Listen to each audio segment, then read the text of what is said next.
Manchester City has managed to raise over 60 million euros in the last 2 seasons on players that barely even have a debut for them competitively. Wow. Okay? And about 50 million plus of that has gone to Southampton. Okay? Juan Larios, Romeo Lavia. Oh my, of course I'm going to blank all across the board here. But when it comes down to it, Shay Charles, 19-year-old defensive midfielders, is the most recent, going for 12 million in the same window that Manchester United Zidane Iqbal goes for less than 1 million to FC Utrecht, I think, in the Eredivisie. What Utrecht, is it? right. Yeah, what is it that Manchester City is doing differently? Because there is no way Shay Charles is 12 times the player that Zidane Iqbal is. I love both of them as players, but what is it that they are doing? Is it their marketing department? No. I think there was a lot of investment in the Man City training facilities too. And underrated fact, just like I see at Porto, just like I see at Benfica, and now at Sporting, it's the youth league. A lot of players have been developing in the youth league at Man City, and it's very attractive for a youngster. Instead of playing at Bristol City, instead of playing maybe at Burnley, playing at Man City in the youth league and having a chance to win the Premier League too and the other academy leagues too. So I think it's the money. I think it's the winning mentality from Guardiola too. His philosophy is having an impact at Man City, just like it's having in all the football. Okay, Guardiola has had Vincent Kompany, Arteta, Mahrez that just went to Leicester, Xavi that is managing Barca. All of them have been taught by Guardiola. He has a huge influence. And in the Man City Academy, it's just the same too. So I see a big pedigree in the level of football knowledge in the Man City culture right now at the time. Like I said it in the past, Man City right now is Man United what they were 15, 20 years ago. A winning culture that can't stop winning. Man City, this is underrated. If Man City win the Prem next season, which I consider them favorites to win the Prem next season, they're going to win 4 in a row. That's never happened in the history of the Premier League. And Guardiola's going to do it. Going to do it in 7 years, winning 6 Premier League titles, if that happens. With a very changed team from the start to the end. Gundogan was his first signing. He left this summer. So City, I think it's all that, Breton. All these variables put together. It is all that, but it has become a very, very important part of how they manage FFP, right? And it is really, really interesting that they are pretty much the only ones that are able to thread that needle and find willing trading partners. I mean, Southampton has 50 million of that, but yeah, let's be honest.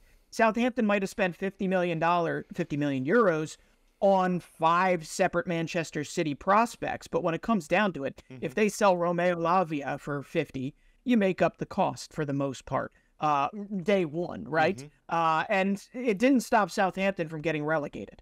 So the quality and that springboard, that stepping stone, it's just really, really interesting that it is one club that's doing most of the buying. But at the same time, I agree. I mean, I don't think there's one Manchester City footballer that has stepped away from the academy. I think Southampton always exploited like the academies of good teams at the top. Like Livermento, Oriol Romeo, I remember in the past. Like Southampton was always that team. If you want to develop and become big time, we can have you. We can have you, no problems. And that's something we need to. I think it's really good by them. It's really good by them. And something too, if we talk just Man City, they have the chance to do this. And last summer, they sell Zinchenko. They sell Gabriel Jesus. The whole world's talking about them. Okay, they sell Sterling, and like they buy Ortega for free. Ortega's like the substitute goalkeeper of Ederson. Ortega. They get Julian Alvarez to replace Gabriel Jesus, and they get Erling Haaland. Like, it's insane. And this transfer window, Man City, they've gotten Kovacic to replace Gundogan. A huge gap to fill. If Bernard Silva leaves, they'll address that. Walker might be leaving to Bayern. They're going to address that. And they could be getting Gvardiol. That is huge in center back and can play fullback. And in their new tactics, Gvardiol is just perfect. So Guardiola is reinventing football at Man City. Oh my God. gosh, I wanted to say. He's reinventing something. I think that this last Premier League win is the most impressive of them all. Oh, completely. And it because of the transition, because of the turnover within the roster of kind of main players. I wouldn't say main players, but mainstay players that definitely contributed the season previously. And if he does it again, if he's able to offload some other big pieces, some older pieces, some maybe getting up there in the wage bill pieces and replace them and do it again, yeah, I mean, Bro, Guardiola. In the Prem, Man City have the best center back, Ruben Dias, the best CDM, Casemiro or Rodri, I understand that. But definitely the best goal scorer too, were Erling Haaland, and the best offensive mid, De Bruyne, the orchestrator of all this. De Bruyne is the only team at Man City currently that wasn't signed by Guardiola. He's the only player, okay, with the talent and more than enough talent, okay? This is a Premier League all-time player to stay and to remain in this Guardiola era. So, people, talk to us about Man City. Tell us, do you think they'll win the Premier League next season? Go bold. And any other transfers that you think will happen.